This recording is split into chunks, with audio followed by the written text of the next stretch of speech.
आज 24 तारीख है और बहुत बड़ा हमला हो सकता है। कल ही हमने आपको ये खबर दिखाई थी कि रूस आज यूक्रेन पर बहुत बड़े हमले को अंजाम दे सकता है। बहुत बड़े ड्रोन स्ट्राइक की आशंका है। अमेरिका ने यूक्रेन को आगाह किया है। आज यूक्रेन का आजादी दिवस है। आज ही के दिन वो आजाद हुआ था और इसके बाद आज किस दिन को लेकर कल यूक्रेन से रशिया से खबर आई थी कि यूक्रेन पर जो कुछ किया गया था हाल ही में यूक्रेन की तरफ से मॉस्को सहित तमाम शहरों पर हमला, उसका आज बदला लिया जा सकता है आजादी दिवस के मौके पर।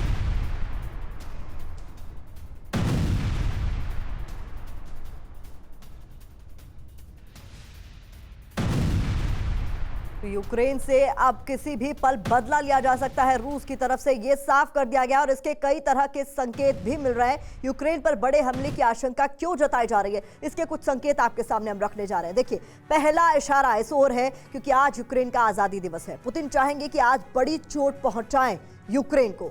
दूसरा, कुर्स्क में यूक्रेन की जो हिमाकत है, ऐसे में कुर्स्क में यूक्रेनी कब्जे से काफी ज्यादा फजीहत रूस की हुई है, पुतिन की हुई है। इसका बदला लेने की कोशिश की जा सकती है। यूक्रेन का बढ़ता दायरा भी रूस को राज नहीं आ रहा है। लगातार यूक्रेन को से बदला लेने का प्रेशर बढ़ रहा है। यूक्रेन का नए इलाकों पर जो कब्जा हो रहा है उससे भी पुतिन परेशान है।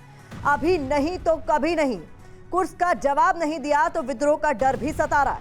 और इसके अलावा आप देखिए, सत्ता पर भी एक बड़ा संकट है व्लादिमीर पुतिन के। कुर्स्क में यूक्रेनी बढ़त से जो विरोधी हैं वो काफी ज्यादा एक्टिव हो गए। और देखिए, सीधा हम रुख करते हैं वॉर जोन का और इस वक्त कीव से, यूक्रेन की राजधानी से हमारे सहयोगी संवाददाता विपिन चौबे लाइव हैं। सीधा उनका रुख कर रहे हैं। विपिन, कोशिशें बहुत हुई हैं, खुद प्रधानमंत्री कीव पहुंचा और ताकि किसी तरह से कोई समाधान निकले, लेकिन आज की तारीख को लेकर एक बहुत बड़ा खतरा है यूक्रेन पर रूस के हमले का। क्या जानकारी है आपके पास?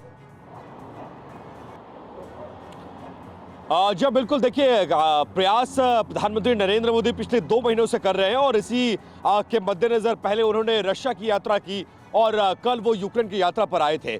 और इस दौरान इन 3 देशों की यात्रा में, चाहे रशिया हो, पोलैंड हो या फिर यूक्रेन हो, तीनों जगहों पर उन्होंने शांति स्थापित कराने की बात कही है और ये कहा है कि मैं हर संभव मदद करूंगा। हालांकि ये इतना आसान नहीं होगा। लड़ाई बहुत आगे बढ़ चुकी है। कई राज्य इन्होंने रशिया ने कब्जा कर रखा है। कई जगहों पर एनक्रोचमेंट यूक्रेन के द्वारा हो चुका है। ऐसे में शांति स्थापित कराने में एक लंबा समय लग सकता है। लेकिन सवाल आज का है। आज क्या है? आज 24 अगस्त है और 24 अगस्त ये आज़ादी मनाता है, स्वतंत्रता दिवस के रूप में मनाया जाता है यूक्रेन में। आज की तारीख में कई बड़े देशों ने एडवाइजरी जारी की, जिसमें चाइना और अमेरिका शामिल है। ऐसे में आज का दिन कीव के लिए, स्पेशली यूक्रेन के लिए बहुत खतरनाक है, क्योंकि माना यह जा रहा था, अंदाजा ये लगाया जा रहा था कि एक बड़ा संदेश देने के लिए रशिया 24 तारीख को यूक्रेन में कई बड़े हमले कर सकता है। सुबह से सन्नाटा है, कोई एयर रेड अलर्ट सायरन नहीं है, लेकिन लोग अलर्ट मोड पर हैं और लड़ाई बॉर्डर्स के इलाके में बढ़ रही है, क्योंकि 6 अगस्त के बाद से इस पूरी लड़ाई का सिनेरियो चेंज हो चुका है।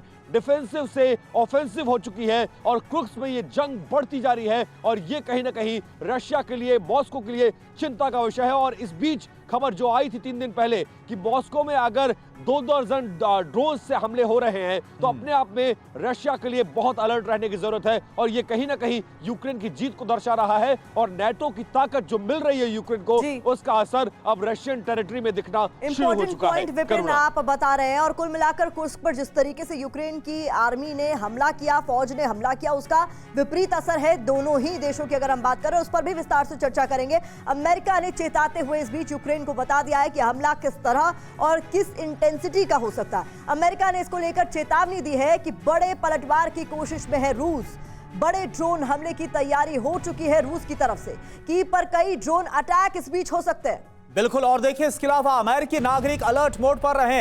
यह भी कहा गया हमले की स्थिति में शेल्टर में शरण ले, क्योंकि आज यूक्रेन का आजादी दिवस और आज की तारीख को लेकर रूस बहुत बड़े हमलों का अंजाम दे सकता है। इस बात का खतरा, अंदेशा। आलोक साय सर, आपका मैं रुख करना चाहूंगी। कुर्स्क में जिस तरीके से यूक्रेन ने ज्यादातर इलाकों पर कब्जे का दावा किया है, माना जा रहा है कि यूक्रेन की अगर हम बात करें तो वहां के नागरिकों में अब जाकर सैन्य और राजनीतिक नेतृत्व भरोसा बढ़ा है। लेकिन ये शांति की किसी भी पहल को बड़ी चोट भी पहुंचा रहा है। जिस तरीके से यूक्रेन ने रूस में दाखिल होकर उसके ज्यादातर कुर्स्क के इलाके पर कब्जा कर लिया, क्या होता हुआ आप देख रहे हैं?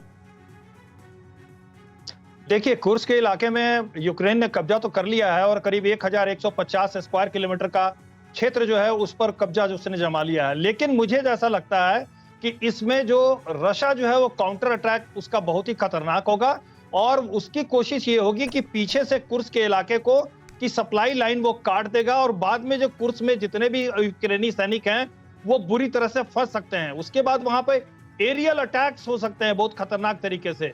एक बार जब उनको कट ऑफ कर दिया जाएगा तो ये होगा और मुझे ऐसा लगता है कि कुर्स्क में यूक्रेनी सेना हो सकता है बाद में फंस जाए।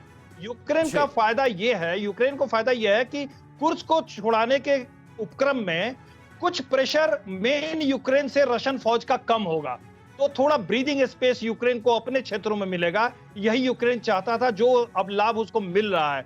लेकिन ये लाभ कब तक मिलेगा और कितना प्रभावकारी होगा ये आने वाला समय ही बता पाएगा। बिल्कुल, तो ये आपने जो बताया कि किस तरह से कुर्स्क में जो यूक्रेनी फोर्स है वो फंस भी सकती है और काफी विध्वंसक हो सकता है ये जो फैसला है कुर्स्क में जाने का और इन्वेजन का।